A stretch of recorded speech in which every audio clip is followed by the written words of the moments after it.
Si Llamas ho, si Ronald Llamas.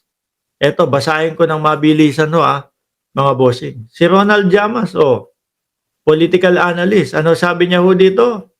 Ayan, Escudero may planong isabotahe ang impeachment. Sabi kasi dito, nung pinospon niya ni Senate President Chis Escudero yung June 2 na session nila para pag-usapan ng impeachment,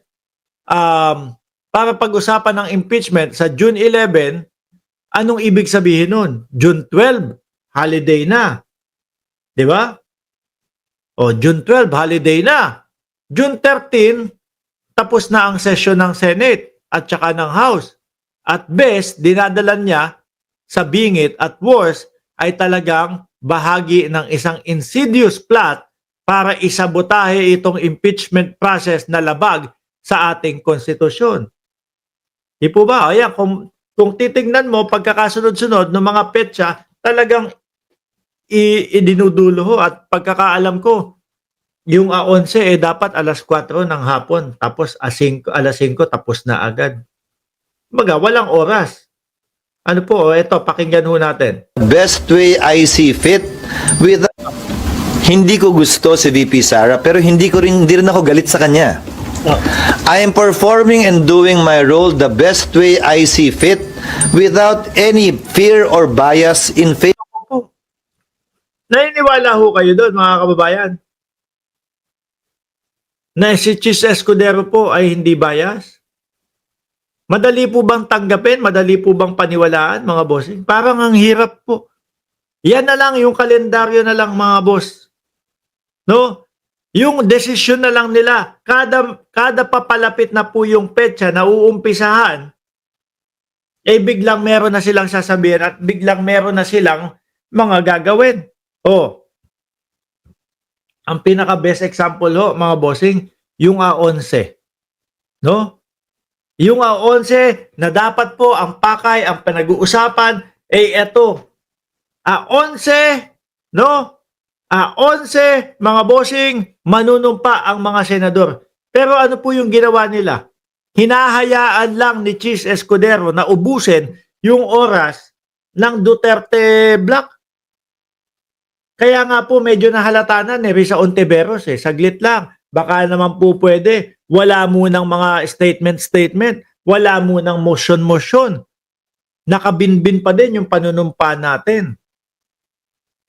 Diba? At doon nga po, mga bossing, dahil ang nakikita ko, plano talaga nilang ubusin yung oras na yon, tapos kinokontra ni Risa Ontiveros, kaya po umabot sila doon sa bastusin po si Risa Ontiveros na ating senadora. Sabayan para matahimik. Di ba? Sabayan mo. Ano sabi ni Villanueva? Sige na, sabayan mo, magsalita ka para tumahimik siya. No? Pwede ka na magsalita sa mic. Kita niya rinig na rinig niya, nagsasalita si Risa Ontiveros. Sabi, sige na, pwede na yan, no? Para tumigil siya. Nakita niyo po yung ginagawang pambabastos po, mga kababayan, nitong mga ito. Nakikita at nahahalata ng mamamayang Pilipino yung pagkukuntsabahan at yung pagiging bias po nila. Siguro nga, mga natatakot doon sa binitiwang salita ni Inday Sara Duterte. Gusto ko ng bloodbath. Isa sa naiisip ko doon, literal na gantihan or may pagbabanta sa kanila. No? Na physical, na talagang dadanak ang dugo. Pangalawang naiisip ko, mga bossing, gusto ko ng bloodbath, baka may mga matamaan sa inyo. No? Baka magkaturo-turuan tayo dito. Baka mayari din kayo. Diba? Sige, tuloy nyo. Ready kami. Magkabukuhan na. Kung sino magkabukuhan na. Sino mga magnanakaw din sa bayan. Baka yun yung kinatatakot ng ibang mga senador, mga bossing. Sabi ni Shiro Kansaki, basta ang halaga, nanumpa ang mga senador. Samantalang si Akla, nanunupa sa... Hoy! Hoy! Ano sinasabi mo? Hoy! Nanunupa, no? Nanunumpa, O nananap ako, bahala ka dyan. O tuloy natin si Keso. Favor or against anyone. Oh, ano masasabi mo dyan, Sek? Sabi nga pala niya, hindi siya bias, Without hindi fear siya. daw, without fear or bias. Walang fear. Yeah. Oh, bias. Eh, dapat din niya pinayagan yung motion ni Bato to dismiss. Dapat hindi niya pinayagan yung majority floor leader, Francis Tolentino, dun sa de facto dismissal. Dapat hindi niya pinayagan yung remand sa Kasi lahat po yan, mga bossing, wala sa konstitusyon. No? Wala pong sinasabing ganun ang konstitusyon. Pagka nandyan ng 1/3, remekta na, dali-dali, agad-agad, na umpisahan yung trial. Pero, remand, ano yung remand? Balik natin sa Kongreso. Para saan? Ano ba gagawin dito? Wala, tanong lang natin kung game pa ba sila, kung okay pa sila. Di ba? Lahat po yun, mga bossing. Ano po sabi ni dating Senadora Grace po? Bukas po, nandito naman po ang prosecution panel pag nagumpisa na po. Pwede naman po nating itanong na lang yan. Bakit pa kailangan ibalik? Di ba? Bakit kailangan pa ibalik? Baka doon mas magko-consume ng oras. House. Dahil alam naman niya yung dahilan kung bakit ni-remand. Yun din yung dahilan na final ni Vice President Sara Duterte Yun yung sa Supreme depensa. Court para i-dismiss yung impeachment sa kanya. Hindi naman sila abogado ni Sara eh. Nag-aabogado na eh. Halata na eh. Ano? Halata na sila na yung ayaw matuloy, yung impeachment na ayaw nilang iparinig sa sambayan ng Pilipino. Yung impeachment, ayaw nilang marinig ng sambayan ng Pilipino kung ano ang idedepensa ng kampo ni Sara Duterte sa impeachment. Kasi ang nakikita ko dito, walang maidedepensa. Mahirap, mga bossing. Ultimo tayo, mga kababayan, lahat ng nakasubaybay po doon sa hearing sa Kongreso, alam natin no? Napanood natin sila. Napanood natin kung paano sila dumepensa. Kapag kaipit na, masakit na ang dibdib. Pagdating po niya sa impeachment court, wala nang ganyan. Hindi na pwede yung ganyang RT-RT-yan. Pagdating sa ospital, tatawagin yung mga cameraman. Pwede bang palapitin yung mga cameraman dito? Sabi ni Inday Sara Duterte.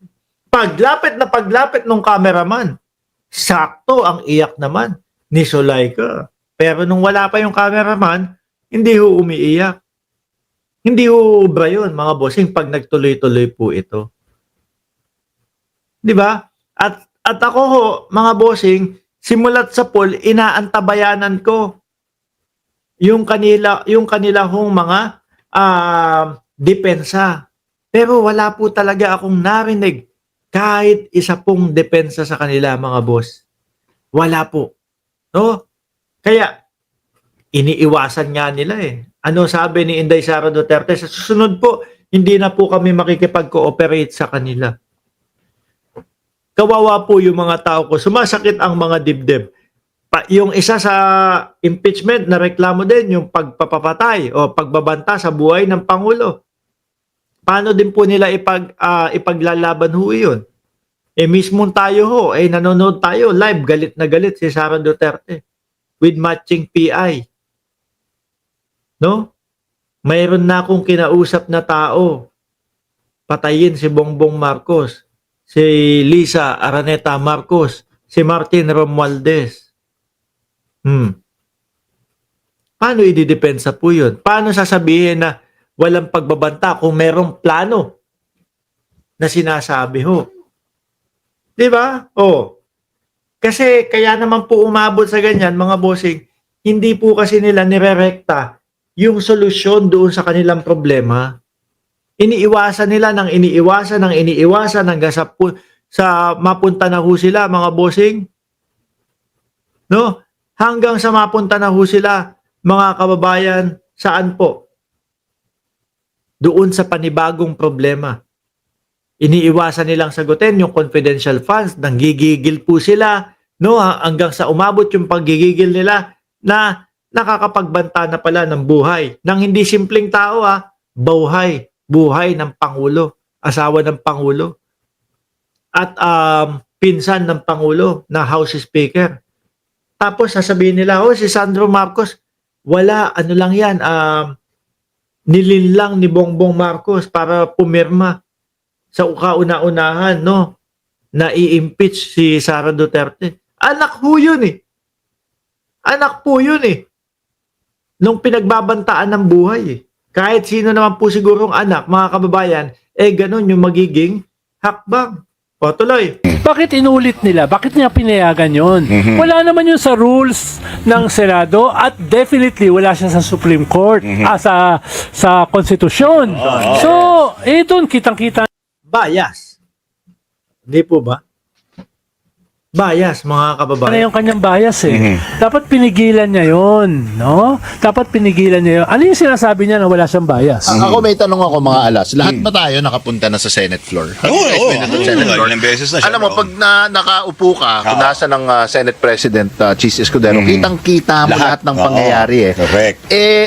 Yun nangyari na usap-usapan ni Senator Joel, ni Senator Amy. Si Joel, nasira. Isang ganun lang, nasira sa mata ng Pilipino. Ako, dati, mga kababayan, sabi ko, mukhang okay naman to si Joel eh. No? Amen. Sabi ko dati, mga kababayan, medyo gitna lang ako kay Joel Villanueva eh. Sabi ko, mukhang okay naman tong tao na to eh. No? Mukhang hindi naman ganun. Mukhang straight, mukhang patas. Kasi nga, kumbaga, di ba, ang ano nila, relihiyon, mga bossing. Yun yung iisipin mo dun.